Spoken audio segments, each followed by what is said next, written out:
Jadi kita masih lagi bincang tentang sifat yang dikatakan boleh masuk syurga tanpa hisab ya. Jadi kita baca hadis yang kedua ya. Dalam riwayat yang lain ya, ini dia menguatkan hadis yang pertama yang menyatakan amalan yang kita lakukan 6 perkara dalam hadis pertama itu membawa kita ke syurga Allah. Jadi diperkuatkan oleh hadis yang berikut. Assalamualaikum warahmatullahi wabarakatuh. Bismillahirrahmanirrahim. Alhamdulillahirabbil alamin. Wassalatu wassalamu ala asyrafil anbiya'i wal mursalin wa ala alihi wa sahbihi ajma'in. Allahumma zidna 'ilman nafi'an warzuqna fahman la yazul. Allahumma iftah lana futuhal 'arifin wa faqihna fid din. Allahumma arinal haqqa haqqan warzuqna ittiba'ah wa arinal batila batilan warzuqna ijtinabah. Allahumma inna ala dzikrika wa syukrika wa husni ibadatik wal jihad fi sabilik bi amwalina wa anfusina ya rab. Allahumma ij'al jam'ana hadha jam'an marhuma wa tafarruqana min ba'dihi tafarruqan ma'suma. Rabbana atina fid dunya hasanah wa fil akhirati hasanah wa qina adzaban nar wa qina adzaban nar wa qina adzaban nar wa adkhilna al jannata ma'al muqarrabin wa adkhilna al jannata ma'al muqarrabin wa adkhilna al jannata ma'al muqarrabin ya aziz ya ghaffar ya rabbal alamin. Wa sallallahu ala sayyidina Muhammadin wa ala alihi wa sahbihi ajma'in. Subhana rabbika rabbil izzati amma yasifun wa salamun alal mursalin walhamdulillahi rabbil alamin. Taqabbalallahu minkum. Apa khabar kekasih-kekasih Allah semua? Minta maaf banyak-banyak. Suatu kesilapan yang tidak disengajakan. Saya ingat tapi saya fikir dia orang tak start lagi kot. Tak tengok mesej. Masya Allah. Minta maaf banyak-banyak. Inilah. Tak pernah lagi berlaku macam ni. Jadi hari ini kita sambung di muka surat 47 ya. 47. Jadi benda ni pada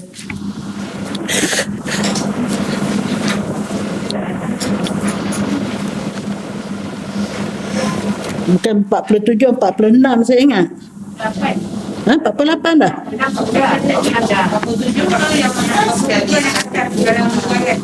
Oh ya, betul. Okey, betul.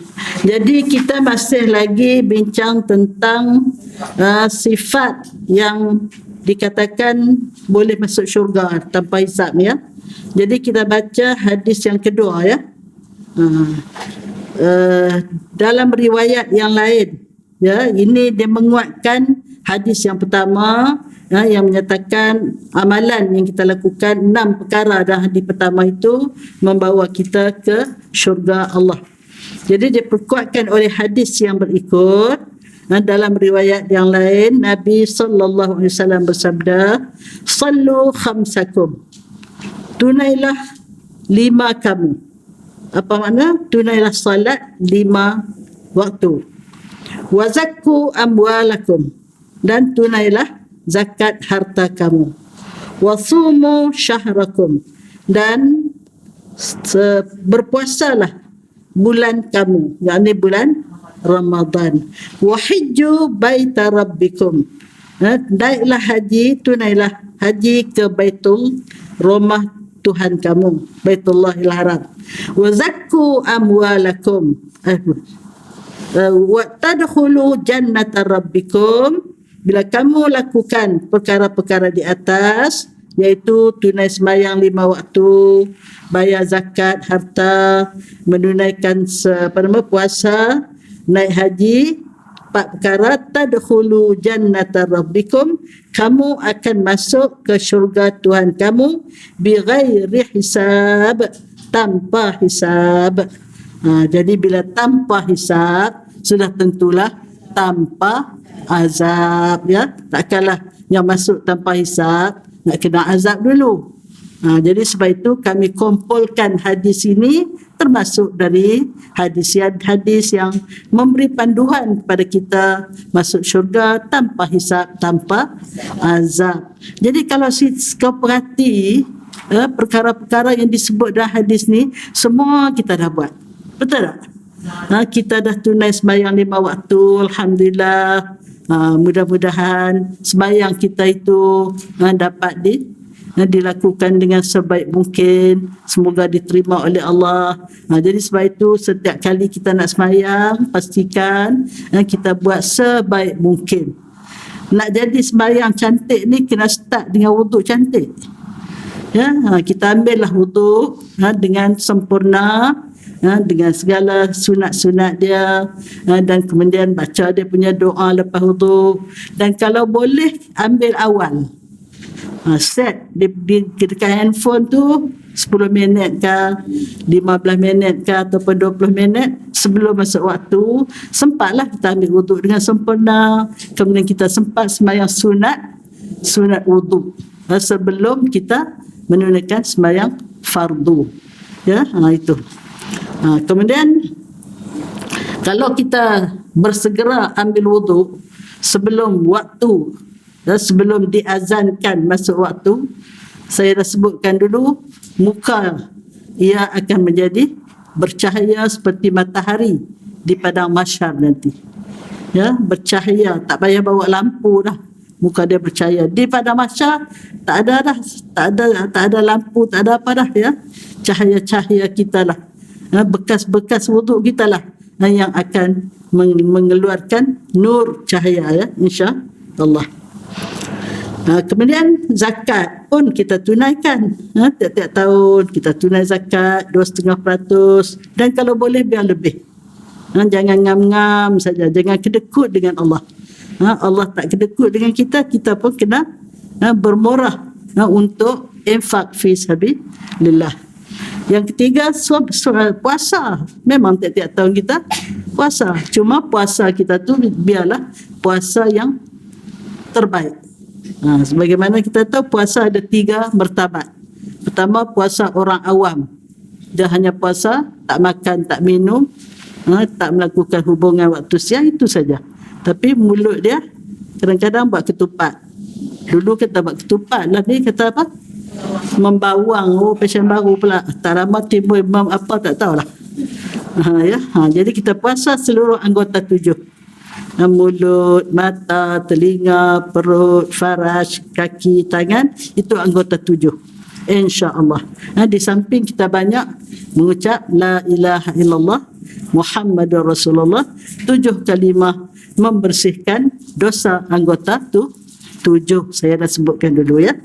Kemudian kita dah buat haji, insyaAllah kebanyakan kita dah tunai haji ya. Tapi kalau yang belum tunai haji, kalau ada kemampuan, berazamlah. Sekarang ni nak tunai haji payah, kena ikut queue pula sedikit saja. Sebab ada apa namanya, SOP lah macam-macam sekarang ya. Jadi kalau kita ada kemampuan, kita tak dapat pergi haji, sedangkan kita dah urus, kita dah masuk nama, kita dah buat semualah segala keperluan, tapi kalaulah tak sempat pergi, kita dijemput Allah, kita sudah dianggap sebagai orang yang sudah berusaha. InsyaAllah Allah Ta'ala tidak akan mengazab kita kerana tidak ada niat untuk buat apa yang disuruh. Tapi kita sudah usaha, cuma tak sempat ya. Jadi sebab itu niat saja nak pergi itu Allah dah bagi pahala lah, sehinggalah kita dapat menunaikannya ya. Jadi dia sebut 4 saja di sini, sedangkan rukun Islam ada 5. Tapi kalau kita buat 4 ini, yang pertama kita buat tak? Sudah tentulah itu yang paling utama sekali, iaitu syahadatain ya. Jadi itulah. Jadi bila kita sempurna 5 perkara itu ataupun 4 yang disebut dalam hadis ini, tadkhulu jannata rabbikum, kamu akan masuk ke syurga Tuhan kamu bighairi hisab. Masya-Allah ya, masya-Allah.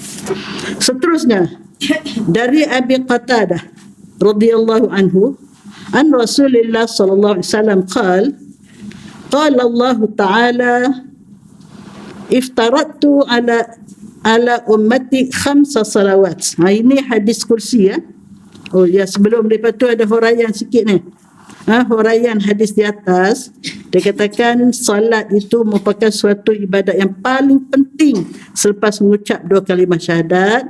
Solat ibarat kepala bagi badan, sedangkan 2 kalimah syahadat ibarat nyawa bagi badan. Jadi 2 perkara ini sangat penting, iaitu kepala. Kalau tak ada kepala, boleh tak hidup? Tak boleh. Tapi lebih penting lagi ialah nyawa. Kalau ada kepala pun tak ada nyawa, tak boleh hidup. Sebab itu ucapan 2 kalimah syahadat itu ibarat nyawa. Ya, bagi orang yang tidak mengucap 2 kalimah syahadat seolah bagi bangkai berjalan ataupun mayat berjalan, seolah dia tidak hidup di sisi Allah Subhanahu Wa Taala, sebab bagi dia tidak ada nyawa yang membolehkan dia diiktiraf sebagai makhluk yang hidup. Masya Allah, kita alhamdulillah Allah Taala bagi kita semua ini, ya. Bukan takat nyawa, bukan takat kepala, tapi seluruh anggota kita diberi dengan sempurna. Dan lebih hebat lagi, cantik pula tu, sihat pula tu, kaya pula tu, senang pula tu. Dan lebih hebat lagi ialah mempunyai sekeping hati yang cintakan kebaikan, cintakan kebenaran, cintakan Allah, cintakan Rasul. Ini merupakan anugerah tertinggi yang Allah beri kepada hamba-hambanya. Sebab itu selalulah bercakap dengan hati. Wahai hati, engkau merupakan anugerah Allah yang tertinggi kepadaku. Jadilah engkau hati yang khusyuk, hati yang taat, hati yang patuh, hati yang bersih, hati yang murni. Kerana Allah tak pandang pada yang lain, tapi Allah pandang kepada hati. Di samping membersihkan anggota, bersihkanlah hati kita daripada segala sifat yang terkeji, dan padatkanlah hati kita dengan sifat yang terpuji, terutamanya ikhlas, ya. Di samping minta hati ini sentiasa istiqamah, sentiasa muraqabah, muhasabah, ightinam khamsin qabla khamsin. Ini saya selalu sebutkan, tak payah cerita lah kan. Apa maksud ightinam khamsin? Rebut 5 perkara sebelum datang 5 perkara. Yang nak menjadikan kita orang yang rebut ni ialah hati. Kalau hati ni asyik ajak tidur je, rugilah. Rugilah umur kita, ya. Jadi seseorang yang tiada syahadatain seperti badan tanpa roh. Mereka hidup tanpa solat ibarat kepala, jasad tanpa kepala. Solat juga ada pembeza antara mukmin dan kafir. Ini paling penting. Kita nak tahu dia mukmin sebenarkah ataupun dia tidak mukmin ataupun kafir, tengok solat. Sebab orang kafir pun, kalau Arab tu Allah tu di mulut dia aja. Ya, tak orang tak Arab pun dia pandai tu, la ilaha illallah apa semua, ya. Sebab itu dia tak sembahyang, dia tak ni. Jadi sebab itu ucapan 2 kalimah syahadat tu sebagai suatu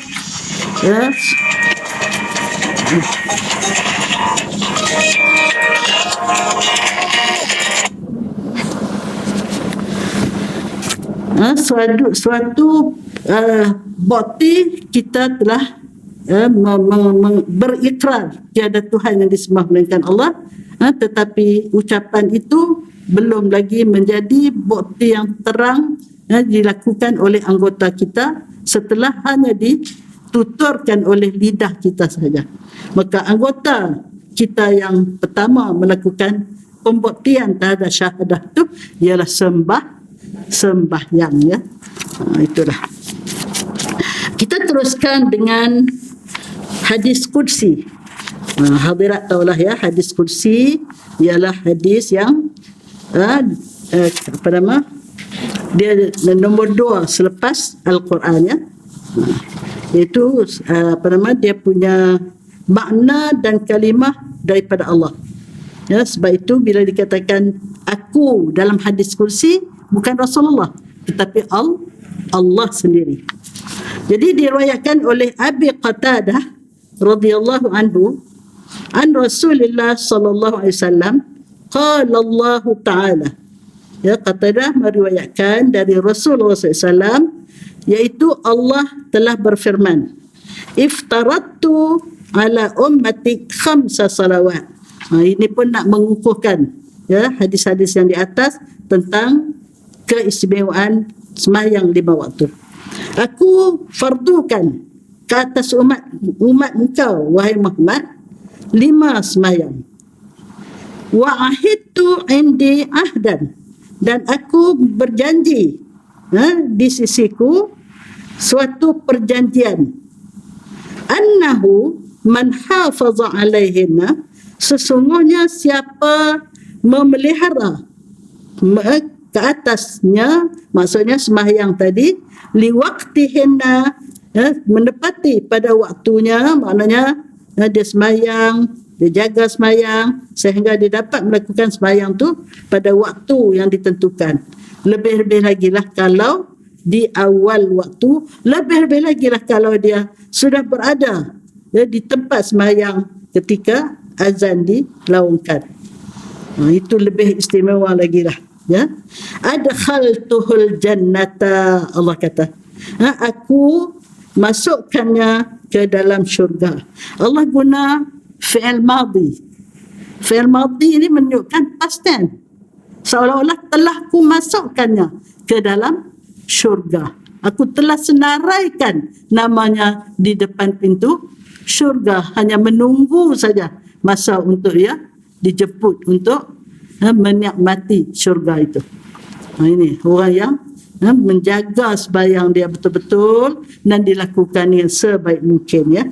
Wa man lam yuhafiz alaihinna, dan siapa yang tidak memelihara akannya, maksudnya tidak menunaikan sembahyang. Yuhafiz ni maksudnya menjaga, memelihara, melaksanakan dengan sebaiknya. Tu memelihara, ya, yuhafiz. Fala ahda lahu indi, maka tidak ada janji baginya di sisiku. Jadi maknanya setiap kali kita menunaikan sembahyang, seolah-olah kita sudah memeteri janji. Meteri kan meterai?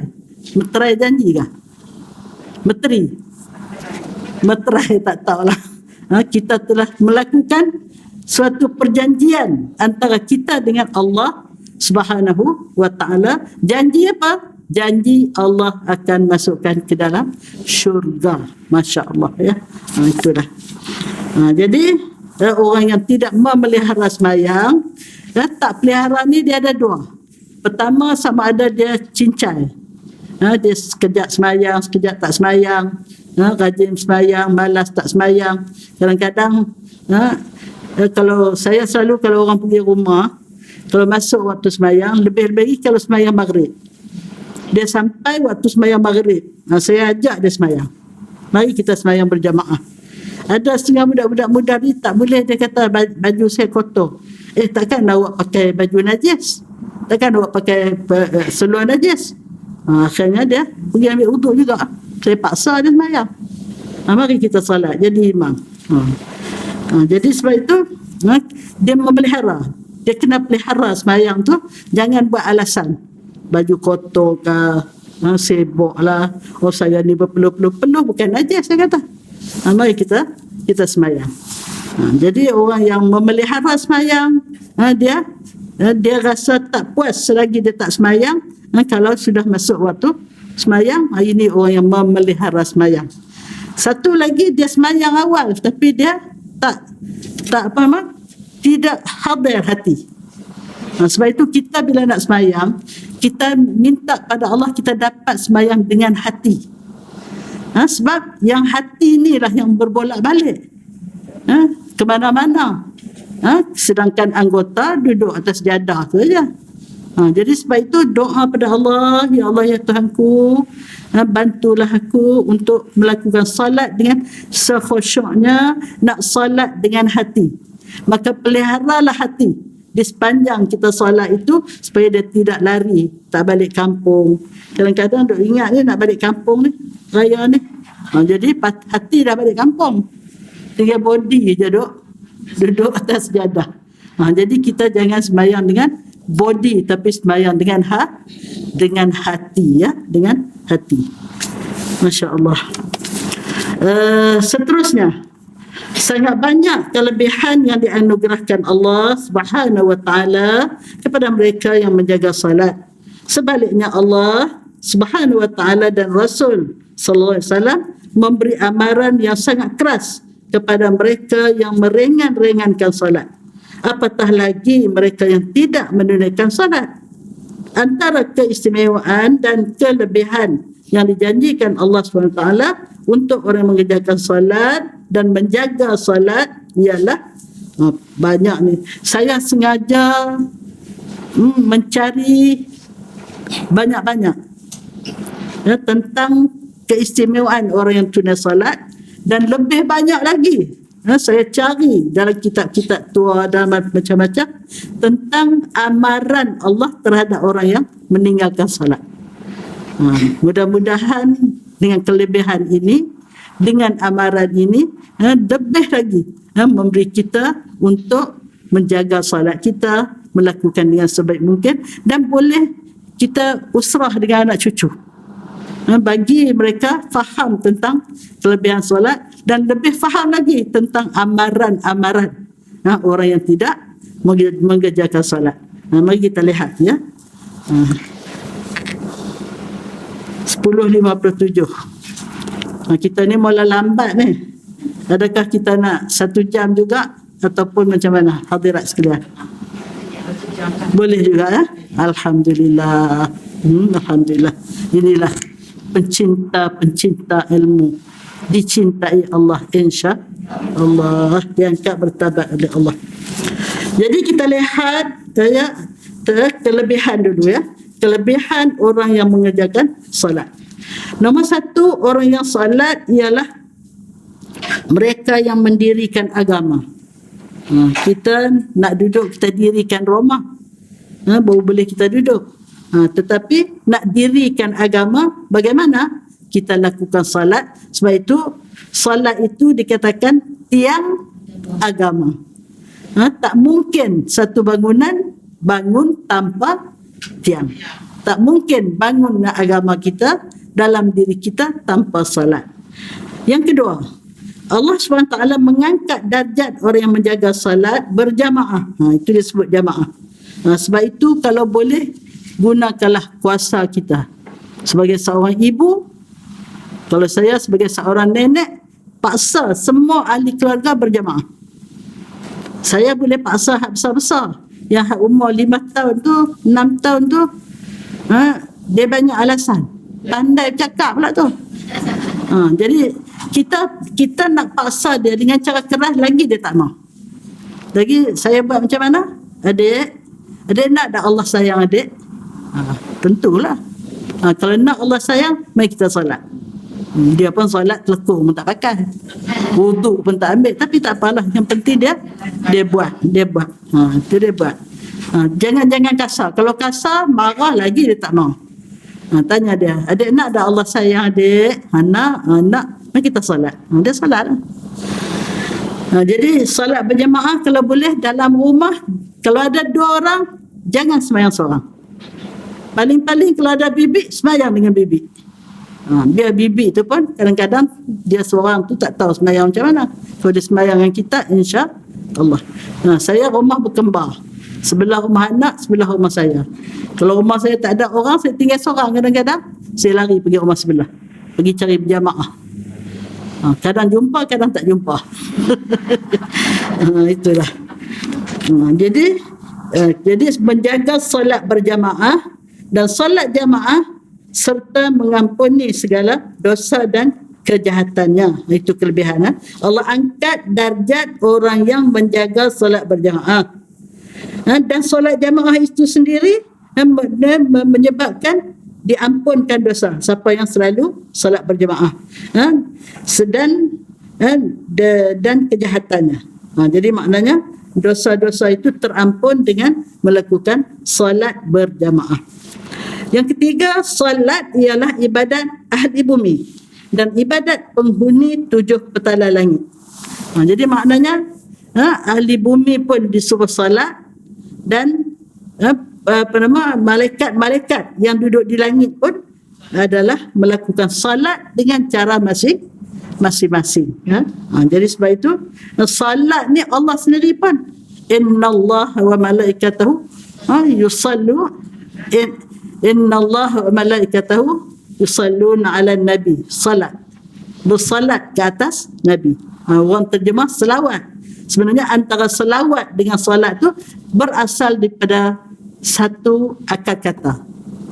Akar kata sama ada salat dengan makna sembahyang ataupun salat dengan makna selawat. Jadi penduduk langit pun bersolat dan penduduk bumi pun bersolat. Yang keempat merupakan ibadat yang paling disukai oleh Allah SWT selepas seseorang itu bersyahadah. Itulah. Sudah tentulah selepas mengucap 2 kalimah syahadat yang kita lakukan secara berterusan tiap-tiap hari ialah salat 5 waktu. Sedangkan rukun Islam yang lain bila sampai masanya. Sampai Ramadan baru berpuasa. Sampai cukup haul baru keluar zakat. Bila cukup kemampuan baru pergi haji. Tetapi salat tiap-tiap hari kita lakukan 5 kali dengan ganjaran 50 kali. Satu kali kita buat Allah bagi seperti kita buat 50 kali. Itulah hebatnya salat. Kelima, sebaik-baik hamba Allah Subhanahu wa taala ialah mereka yang sentiasa mengintai-intai kehadiran waktu salat. Itulah. Jadi hadirat sekalian, mari kita menjadi hamba Allah yang terbaik. Bukannya susah sangat. Set lah ni, handphone ni duduk di mana-mana. Ke dapur handphone, ke depan handphone, set. 15 minit ke 10 minit lagi dia dah bagi tahu kita suruh ambil wuduk, insya-Allah ya. Jadi kita termasuk orang yang mengintai-intai waktu salat, menjadi orang yang paling dikasihi Allah. Yang keenam, salat merupakan amalan yang pertama dihisab pada hari kiamat. Jika salatnya diterima, maka diterima juga amalan-amalannya yang lain dan sebaliknya. Maksudnya salat ni merupakan ukuran. Kalau dia lakukan salat dengan sempurna, elok, fail yang pertama dibuka, semuanya bagus, insya-Allah yang lain-lain diterima dengan mudah.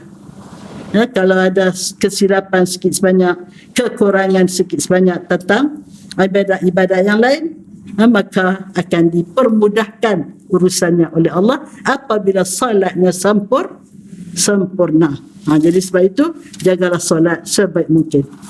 Yang ketujuh, Allah mengurniakan rezeki yang tidak disangka-sangka kepada mereka yang menyuruh ahli keluarganya menunaikan solat. Jadi maknanya bukan dia saja solat, tetapi dia mengambil berat ahli keluarganya supaya mengerjakan solat. Ini saya dengar ceramah-ceramah daripada motivator, dia orang buat kajian. Sekarang ni di Malaysia, orang yang salat hanyalah berapa peratus? Katanya yang tak salat antara 80 ke 85%. Maknanya yang salat 15% lah. Antara 15 ke 20%. Jadi sebab itu bagi kita yang datang mengaji ni, kita rasa pelik lah. Ramainya tak salat. Memang betul. Lebih-lebih lah anak-anak muda dan sebagainya. Jadi kita kenalah mengambil berat tentang solat anak-anak ni. Kita kena tanam sehingga dia tak boleh duduk lagi dia tak solat. Saya cucu-cucu saya yang ada yang 8 tahun, 9 tahun, 10 tahun, kadang-kadang dia tertidurlah letih balik sekolah, tapi dia bangun tu dia solat juga seorang-seorang dia. Tunduk bangkit lah cara dia lah. Itulah. Jadi maknanya kita ambil berat sambil doa lah. Kita doa pada Allah, minta Allah masukkan iman, masukkan takwa, masukkan kekuatan beribadat untuk melakukan salat pada diri anak-anak cucu kita. Sebab kita tak ada daya upaya. Kita hanya boleh cakap kat luar saja. Yang akan menyentuh hati dia ialah Allah Subhanahu wa taala.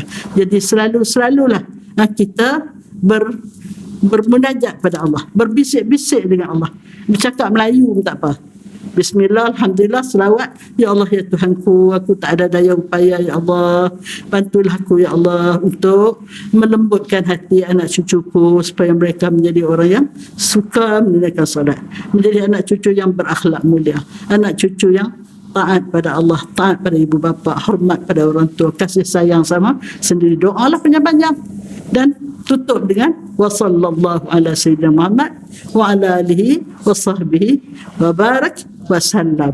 Kalau wa salla wa barak, kalau wa Allahumma salli wa barik, itu dia punya apa, bahasa Arab dia tu ya. Itu dia. Yang ke berapa tu?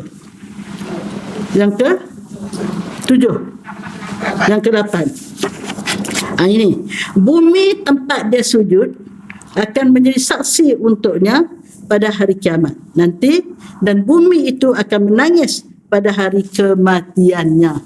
Masya Allah, Masya Allah. Tempat sujud kita tu di akhirat besok akan bersaksi di hadapan Allah, ya Tuhanku, dia seorang yang sentiasa sujud pada Engkau, aku tempat dia sujud, dan dia akan menangis apabila kita dah tak sujud. Sebab itu perbanyakkan tempat sujud. Jangan tempat tu aja, booking ni tempat saya ni, jangan siapa ambil. Tak bagus macam tu. Biarlah banyak tempat sujud kita, lagi banyak boti yang akan bangun menjadi saksi di akhirat besok. Yang ke-9, salat 5 waktu akan menjadi nur ataupun cahaya untuknya dan menjadi tanda bukti baginya pada hari kiamat, ya. Itulah. Kita jangan ambil lekeh nur. Ni sekarang ni kita dapat berinteraksi kerana ada nur.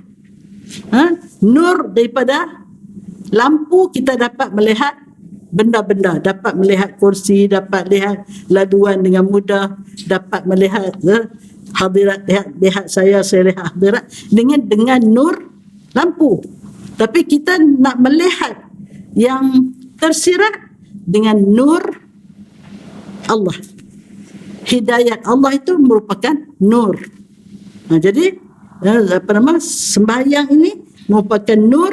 Dengan sembahyang itu Allah akan menjadikan kita dapat melihat kebenaran, dapat melihat kebaikan, dapat melihat kejujuran, amanah, jujur, semua kita dapat melihat dengan nur yang Allah beri melalui solat ke dalam hati kita. Orang yang tak solat, itulah yang gelap. Dia tak nampak kebaikan, tak nampak kebenaran. Dan bila tak nampak, macam mana nak buat? Dia hidup tanpa nur. Yang ke-10, Allah Subhanahu Wa Taala akan mengurniakan rahmat, segala kebajikan, keberkatan, kebaikan, darjat, penghapusan dosa, dijauhkan dari bala dan segala ahad. Apa maksud ahad? Ialah kepincangan, penyakit yang menimpa manusia, yang menimpa tumbuhan. Ada ke penyakit timpa tumbuhan? Ada? Sakit apa? Didatangi ulat, makan, belalang dan macam-macam. Dan ternakan, penyakit ternakan lagi kita nampak, ya. Macam-macam.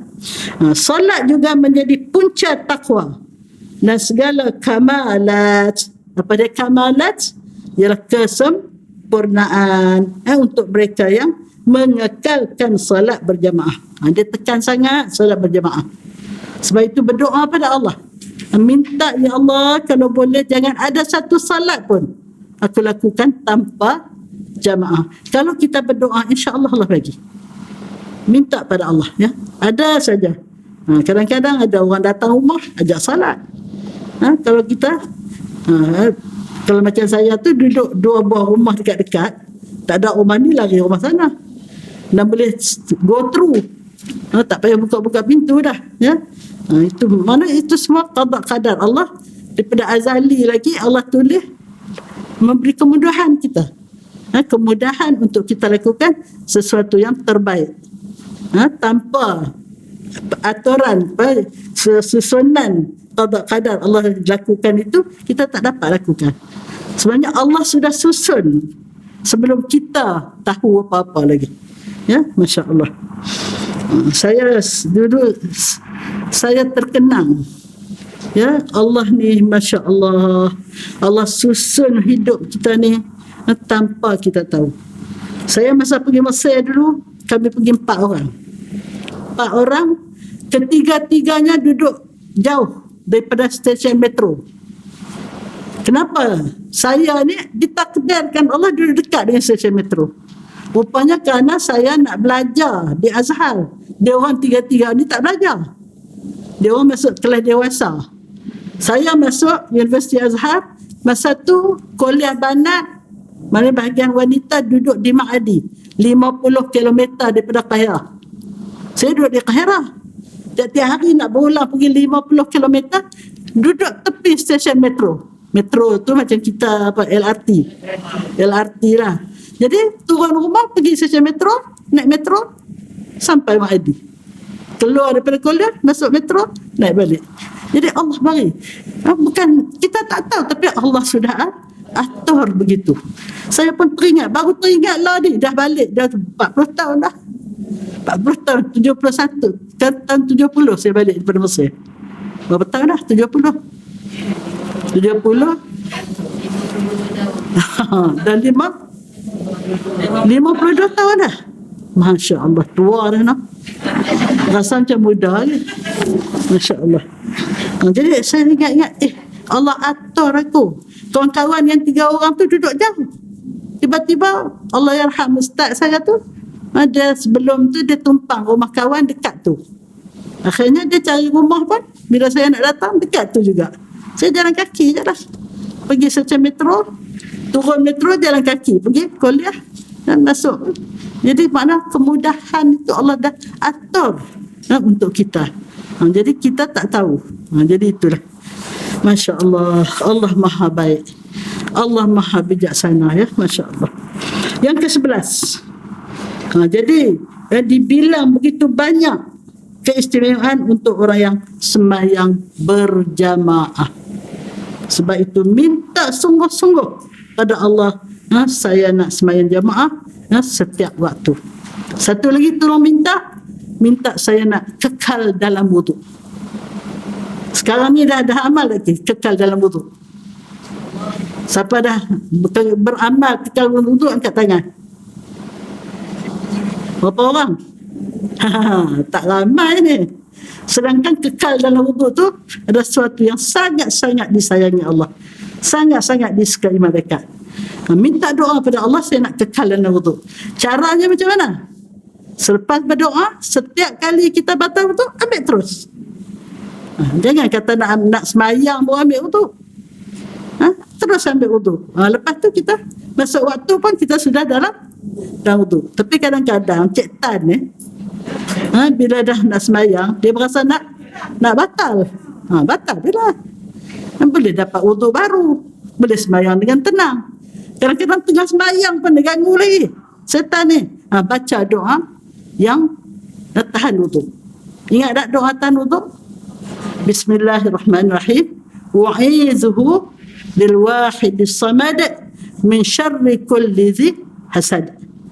Wa'izuhu bil wahidis samad min syarri kulli dhi hasad. Mula dengan bismillah. InsyaAllah kalau dia ganggu kita tengah semayang, kita baca dalam hati. Tak kira lah tengah rukuk ke, tengah qiyam ke, waktu mana pun baca dalam hati Bismillahirrahmanirrahim. InsyaAllah lepas tu dia tak ganggu kita. Setan ni tu dia nak supaya kita tak khusyuk semayang, ya. Memang fokus dia pertama supaya kita jangan semayang ataupun tak khusyuk semayang. Yang kedua supaya kita bergaduh. Itu fokus syaitan, ya. Yang ke-11, orang yang kekal menjaga salat 5 waktunya akan memperoleh takwa dan tertegah daripada kejahatan, kemungkaran dan kesalahan. Ini selalu kita dengarlah. Inna salata tanha 'anil fahsya wal munkar. Sesungguhnya, Allah mula dengan taukid, dengan pengukuhan, sesungguhnya salat yang dilakukan dengan sempurna itu pasti akan mencegah daripada fahsya mungkar. Apa beza fahsya dengan mungkar? Fahsya ni kejahatan-kejahatan yang berhubung dengan nafsu. Zina, dan apa lagi? Zina, apa lagi ya? Dia punya contoh. Syahwat, ikut syahwat, apa semua. Mungkar ni berhubung dengan anggota, mencuri, merompak, apa semua tu. Itu mungkar. Jadi insya-Allah salat yang dilakukan dengan sempurna akan mencegah seorang itu daripada melakukan kejahatan berhubung dengan nafsu ataupun kejahatan berhubung dengan anggota, fahsya wal mungkar, insya-Allah. Kita sendiri kita ni semayang, adakah kita teringat nak melakukan itu semua? Nak sebut zina pun takutnya, wal iyadzubillah. Tetapi Allah Ta'ala melayani kita dengan cara yang paling terhormat, dengan perkahwinannya yang murni, yang sah. Jadi sama saja apa yang dilakukan oleh penzina, apa yang dilakukan oleh orang yang berkahwin, tetapi bezanya sangat jauh ya. Orang yang berkahwin, bila dia menunaikan tuntutan naluri dia, berpahala. Ya, wa fi bud'i ahadikum sadaqah.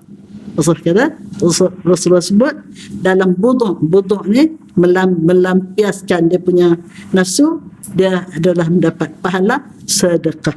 Heran sahabat, ya Rasulullah, menunaikan tuntutan nafsu dapat pahala sedekah? Ya, kata Rasulullah, kalau dia letak pada tempat yang haram, berdosa. Bila dia tunaikan dengan cara yang baik, yang halal, itu berpahala.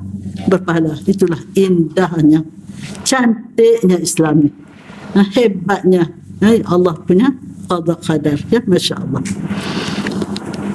Yang ke-12 ya, bala Allah Subhanahu wa taala terangkat dari tempat yang penduduknya mengerjakan solat. Jadi maknanya Allah akan angkat bala kalau kebanyakan penduduk tempat itu mengerjakan solat. Bala ni macam-macam lah, banjir ke, ribut taufan ke, macam-macam ya. InsyaAllah Allah Ta'ala mengangkat bala daripada tempat yang orang mengerjakan solat. Ke-13, Allah memuliakan orang yang menjaga solatnya dan memberinya 5 kelebihan. Apa dia 5 kelebihan yang diberi oleh Allah? Pertama, diangkatkan daripadanya kefakiran, iaitu kesusahan hidup. Maknanya orang yang salat, insya-Allah Allah tak jadikan dia fakir. Mungkin gaji dia tak besar, tapi berkat. Ada tukang kebun, gaji dia kecil, anak di mana orang semua dapat masuk universiti. Ada tak? Ada orang kaya, anak pun ramai, tapi tak, kalau kekayaan dia tu tak didapati dengan cara yang halal, maka kadang-kadang anaknya tak menjadi. Anaknya nakal, anaknya akhlaknya buruk, tidak hormat orang tua dan sebagainya ya. Yang kedua, diangkatkan daripadanya azab kubur. Ini pun kita takut ya, azab kubur sangat menakutkan ya. Kubur itu akan jadi sama ada lubang taman syurga ataupun lubang neraka, wal iyazbillah. Yang lubang neraka tu dihimpit oleh kubur, didatangi oleh malaikat azab, dipukul dan sebagainya. Yang ke C ya, diberi surat amalan melalui tangan kanan. Itu pertanda baiklah. Siapa yang terima surat amalan melalui tangan kanan, itu pertanda ahli syurga. Dia dapat kembali kepada keluarganya dengan senyum ya, dengan senyum. Yang ke D, melalui titian sirat seperti kilat. Ini pun sangat menakutkan. Ada orang melalui titian sirat merangkak, menyulur, yang berguling-guling, wal iyazbillah, yang jatuh ke dalam, di bawah tu bukannya air, kita titian kita di bawah air, kalau jatuh pun boleh berenang jadi segar, tapi titian sirat di bawah dia apa? Neraka. Wal-iyazubillah. Kalau tak jatuh pun, kalau lalu lama pun macam satir di bawah api. Api tu tak sentuh pun satir di atas, tapi hangus juga. Betul tak? Masak juga. Jadi saya kalau tengok bulan puasa orang bakar ayam, ya Allah, takutnya ayam ni mati dibakar. Kalau di akhirat hidup dibakar. Ya Allah, wal-iyazubillah, sangat menakutkan. Ya, Allahu Akbar. Jadi doa pada Allah, ya Allah ya Tuhanku, bantulah aku untuk melakukan sembahyang dengan sempurna supaya dapat melalui tetiang sirat seperti kilat. Kita rasa kita kerdil.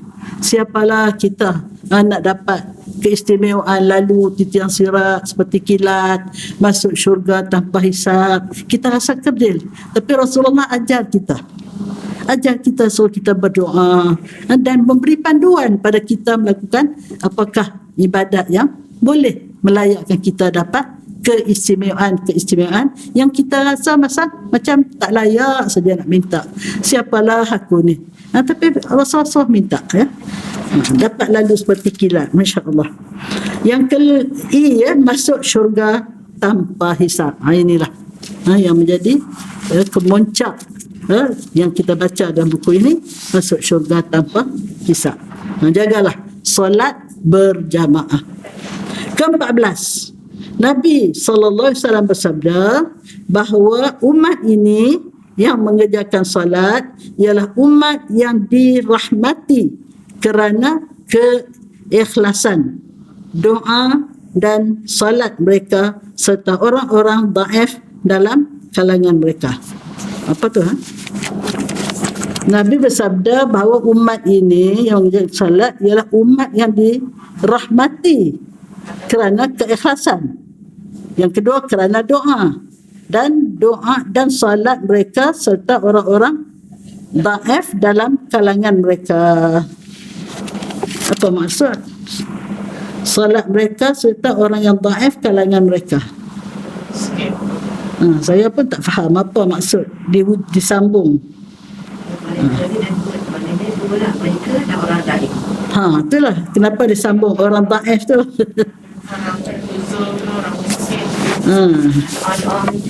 Itulah doa mereka dan orang-orang yang dhaif di kalangan mereka tu pun mendapat kelebihan lah, begitulah kot, ya. Saya pun tak perasan, ya. Tak apalah. Jadi untuk orang yang mencuaikan solat, ini. Jadi kita bawa 14. Sebenarnya 14 ni bukan semua. Ada banyak lagi kelebihan yang Allah Ta'ala sedia untuk orang solat, tapi kita bawa 14 ni pun sudah cukup lah memberi rangsangan, memberi galakan pada kita supaya melakukan solat sebaik mungkin, seawal mungkin, dan kalau boleh berjamaah. Jadi untuk orang yang mencuaikan solat, Allah SWT berfirman, ini kita bawa ayat dulu, ya. A'udzubillahi minasyaitonirrajim. Fa khalafa min ba'dihim khalfun adha'u as-salah wattaba'u asy-syahawat fasawfa yalqawna ghayya illa man taba wa amana wa 'amila salihan fa ulaika yadkhuluna al-jannata wa la yuzlamuna syai'a. Kemudian kita ambil ni di tengah ayat ni, ya. Kemudian mereka digantikan oleh keturunan-keturunan yang mencuaikan sembahyang. Jadi maknanya kita ni sembahyang, tetapi kebanyakan orang yang sembahyang ni dia tak kisah dengan anak cucu dia. Dia saja sembahyang, dia saja rajin, minta maaf orang lelaki, ya. Dia rajin pergi masjid, tetapi anak-anak di rumah khasnya subuh lah.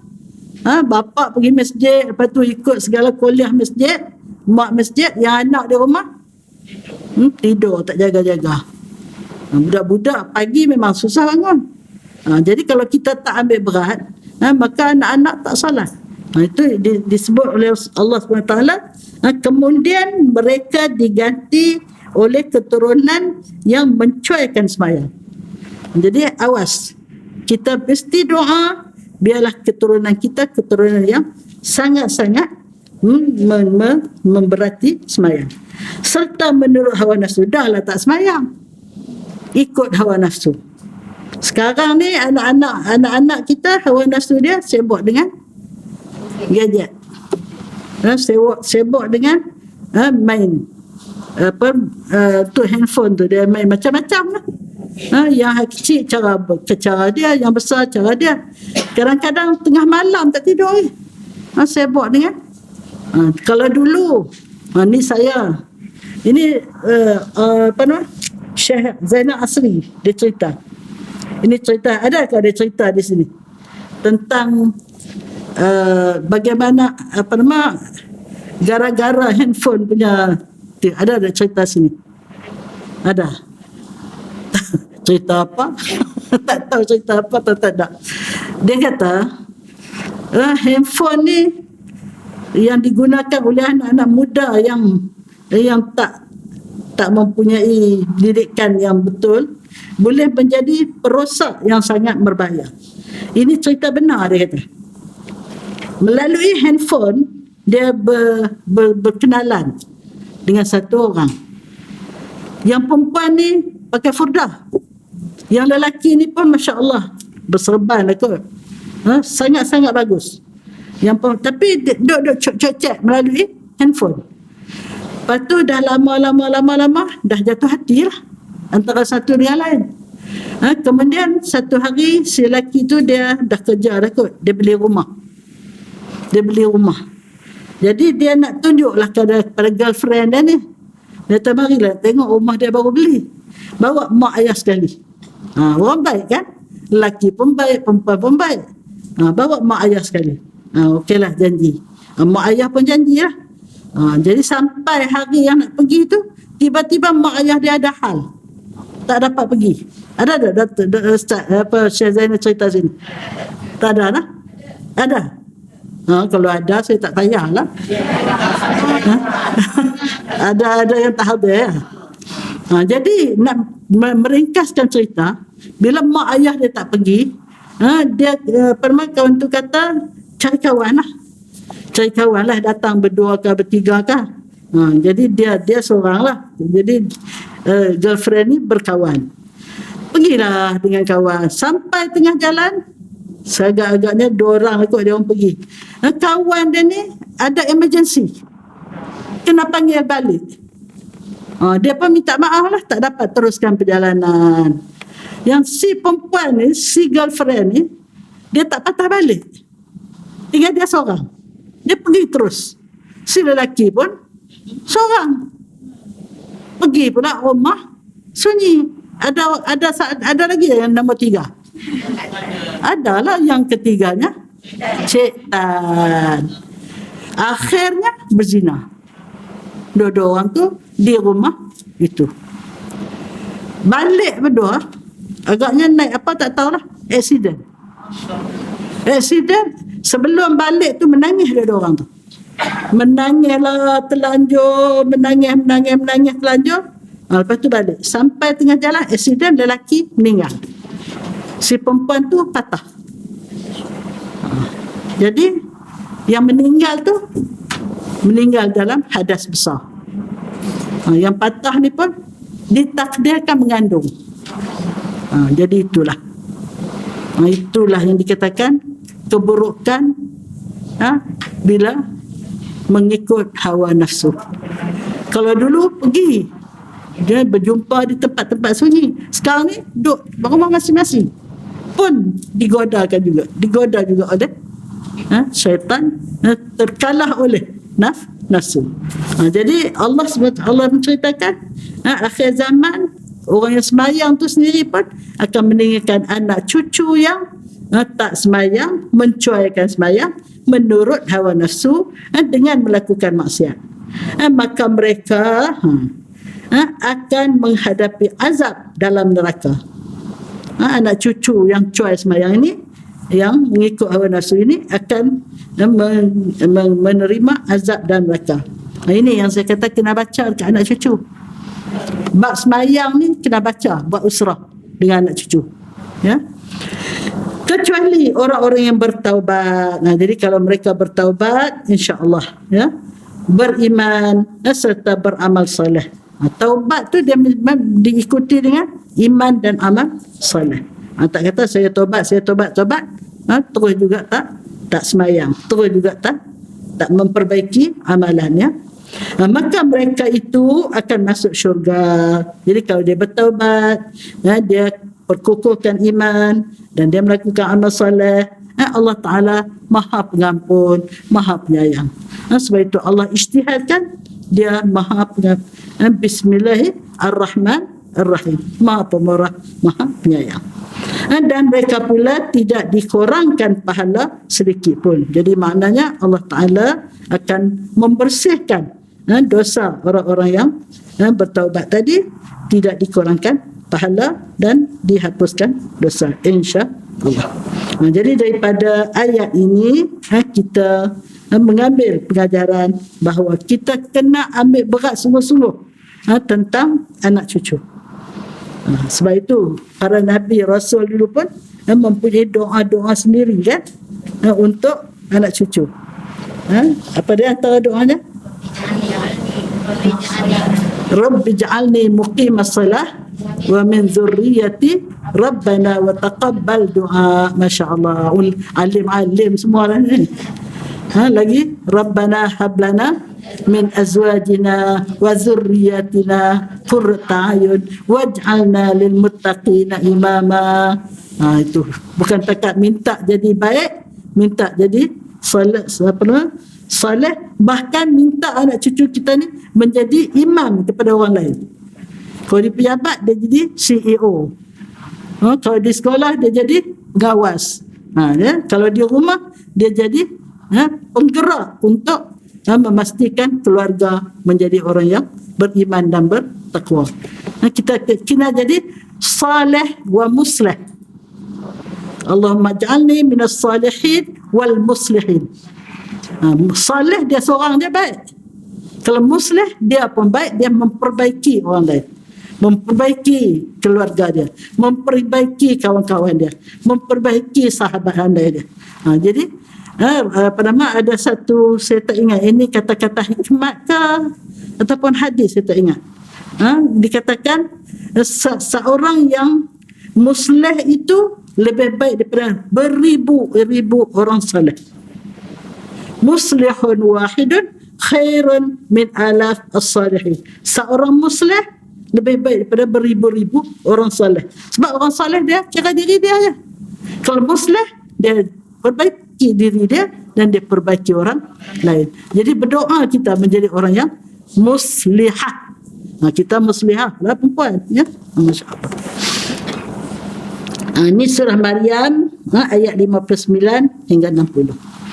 Kemudian terdapat beberapa maksud bagi frasa adha'us salah. Disebut adha'us salah ni ada banyak maksud dia. 11.35. Kita nak berhenti? Boleh ya? Jadi kita sambung nanti tentang apakah maksud beberapa perkara yang disebut dalam ayat ini, akan dihuraikan satu persatu untuk mendalamkan lagi kefahaman kita, insya-Allah.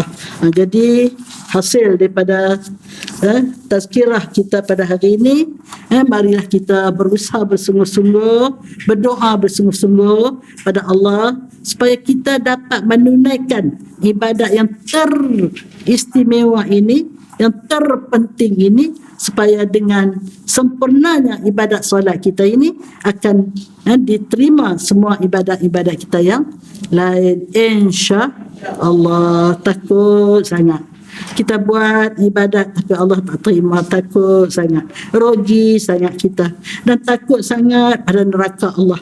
Saya baru ni kena air panas, nak buat nak masak untuk cucu. Ya Allah, sakit bukan main, air panas, berdenyut-denyut. Tapi nasib baik saya ada minyak ayam. Terus bubuh minyak ayam, dia tak melecur. Tapi sementara nak tu sakit juga. Ingatlah neraka, ya Allah. Ini barulah air panas dunia. Bagaimanalah neraka. Jadi semayang, jagalah semayang yang elok, doa pada Allah sungguh-sungguh supaya kita dapat menjadikan semayang kita ini sebagai pertanda Allah Ta'ala menerima kita, mengasihi kita, mempermudahkan urusan dunia dan akhirat kita, insya-Allah. Bismillahirrahmanirrahim. Alhamdulillahirabbil alamin. Wassalatu wassalamu ala asyrafil mursalin wa ala alihi wa sahbihi ajma'in. Allahumma zidna ilman nafi'an warzuqna fahman la yazul. Allahumma iftah lana futuhal 'arifin wa faqihna fid din. Allahumma arina al-haqqa haqqan warzuqna ittiba'ah wa arina al-batila batilan warzuqna ijtinabah. Ya Allah, ya Tuhan kami, dengan berkat iman kami, dengan berkat amal saleh kami, jadilah kami dan seluruh ahli keluarga kami, sahabat handai kami, semua kami yang hadir ini, insya-Allah jadikanlah kami orang-orang yang dapat menunaikan sembahyang dengan sesempurna mungkin, dapat melakukan segala apa yang kau perintahkan, menjauhkan segala apa yang kau larang. Semoga kami dapat menemuimu ya Allah dalam keadaan radiyatan mardiyah, yang melayakkan kami untuk dipersilakan ke syurga tanpa hisab, tanpa azab. Hasbunallah wa ni'mal wakil, wa la hawla wa la quwata illa billahil aliyyil azim. Rabbana atina fid dunya hasanah wa fil akhirati hasanah wa qina adzabannar wa adkhilna al-jannata ma'al muqarrabin ya aziz ya ghafar ya rabbal alamin. Allahumma akhtim lana bi husnil khatimah ولا تختم علينا بسوء الخاتمة. اللهم ما قضيت لنا من أمر فاجعل عاقبته رشدا. وصلى الله على سيدنا محمد وعلى آله وصحبه أجمعين. سبحان ربك رب العزة عما يصفون وسلام على المرسلين والحمد لله رب العالمين. تقبل الله منكم.